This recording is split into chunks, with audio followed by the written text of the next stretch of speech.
1971 का साल। दक्षिण एशिया में तनाव तेजी से बढ़ रहा था। पाकिस्तान के अंदर पूर्वी पाकिस्तान जल रहा था। लाखों शरणार्थी भारत की सीमा में आ चुके थे और दुनिया की बड़ी ताकतें स्थिति पर नजर रख रही थीं। लेकिन इस उथल पुथल के बीच भारत की खुफिया agency research and analysis wing चुपचाप एक ऐसा मिशन चला रही थी जिसकी खबर अगर बाहर आ जाती तो भारत को अंतर्राष्ट्रीय संकट का सामना करना पड़ सकता था। उस समय रॉ के प्रमुख थे आर.एन. काओ, एक ऐसा नाम जो खामोशी में ऑपरेशन चलाने के लिए जाना जाता था। उनके सामने चुनौती साफ थी। पाकिस्तान की सेना पूर्वी पाकिस्तान में क्या योजना बना रही है, इसकी सटीक जानकारी चाहिए थी, क्योंकि बिना खुफिया जानकारी के युद्ध लड़ना लगभग अंधेरे में गोली चलाने जैसा होता। रॉ ने एक बेहद जोखिम भरा मिशन शुरू किया। एजेंसी ने अपने गुप्त एजेंटों को पाकिस्तान के अंदर भेजना शुरू किया। कुछ एजेंट व्यापारी बनकर गए, कुछ पत्रकारों के रूप में, और कुछ तो ऐसे थे जिनकी पहचान पूरी तरह बदल दी गई थी। उनका लक्ष्य था पाकिस्तान की सैन्य गतिविधियों पर नजर रखना, खासकर ढाका और चिटगांव जैसे रणनीतिक शहरों में। लेकिन सबसे खतरनाक हिस्सा अभी बाकी था। रॉ ने सिर्फ जासूस भेजने पर ही भरोसा नहीं किया। एजेंसी ने स्थानीय बंगाली प्रतिरोध समूहों से संपर्क बनाना शुरू किया।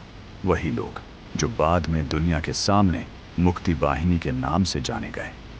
रॉ के एजेंटों ने गुप्त रूप से इन लड़ाकों को ट्रेनिंग देना शुरू किया, उन्हें हथियार उपलब्ध कराए और सबसे महत्वपूर्ण, उन्हें पाकिस्तान की सेना की कमजोरियों के बारे में जानकारी दी। धीरे धीरे एक पूरा गुप्त नेटवर्क बन गया।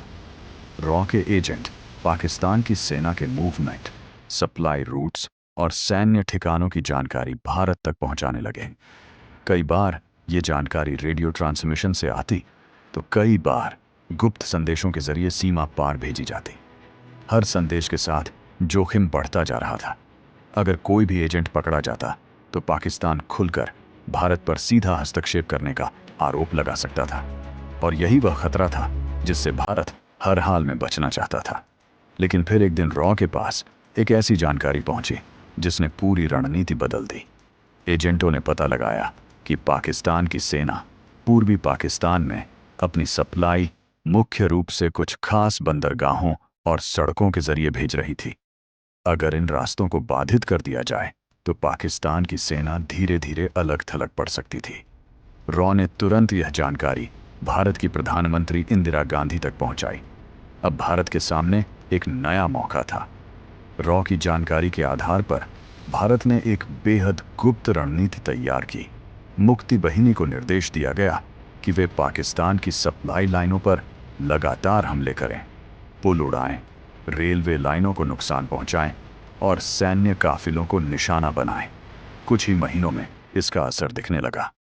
पाकिस्तान की सेना, जो पहले ही स्थानीय विद्रोह से जूझ रही थी, अब अपनी ही सप्लाई लाइनों को बचाने में उलझ गई। ढाका में तैनात कई यूनिट्स धीरे धीरे अलग थलग पड़ने लगी।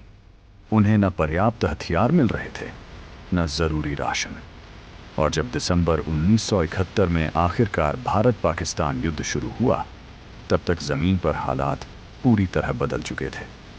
भारत की सेना को एक ऐसा दुश्मन मिला जो पहले से ही कमजोर हो चुका था। इंडियन आर्मी और इंडियन एयरफोर्स ने तेजी से पूर्वी पाकिस्तान में बढ़त बनानी शुरू कर दी। कई पाकिस्तानी ठिकाने बिना ज्यादा प्रतिरोध के गिरने लगे, क्योंकि उनकी सप्लाई पहले ही कट चुकी थी।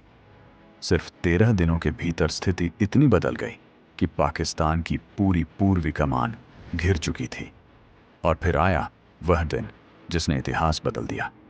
16 दिसंबर 1971 ढाका में पाकिस्तान की सेना के कमांडर ए के नियाजी ने भारत के जनरल जगजीत सिंह ऑनरोरा के सामने आत्मसमर्पण के कागजों पर हस्ताक्षर कर दिए। करीब 93,000 पाकिस्तानी सैनिकों ने हथियार डाल दिए। यह द्वितीय विश्व युद्ध के बाद सबसे बड़ा सैन्य आत्मसमर्पण था। लेकिन इस ऐतिहासिक जीत के पीछे सिर्फ युद्ध भूमि की लड़ाई नहीं थी। इसके पीछे महीनों तक चला एक गुप्त खुफिया खेल था, जहां हर संदेश, हर एजेंट और हर ऑपरेशन जान जोखिम में डालकर चलाया गया था। अगर रॉ का कोई भी एजेंट उस समय पाकिस्तान में पकड़ा जाता, अगर यह साबित हो जाता कि भारत पहले से ही अंदरूनी ऑपरेशन चला रहा था, तो शायद अंतर्राष्ट्रीय दबाव इतना बढ़ जाता कि युद्ध शुरू होने से पहले ही भारत को पीछे हटना पड़ता।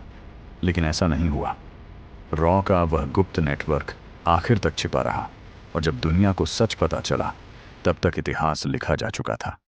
1971 का युद्ध सिर्फ एक सैन्य जीत नहीं था। यह खुफिया रणनीति, गुप्त ऑपरेशनों और सही समय पर लिए गए फैसलों की ऐसी कहानी थी जिसने दक्षिण एशिया का नक्शा हमेशा के लिए बदल दिया। और शायद यही वजह है कि आज भी कई लोग कहते हैं 1971 की असली लड़ाई सिर्फ सीमा पर नहीं लड़ी गई थी, वह लड़ाई पहले ही खुफिया दुनिया की परछाइयों में जीत ली गई थी।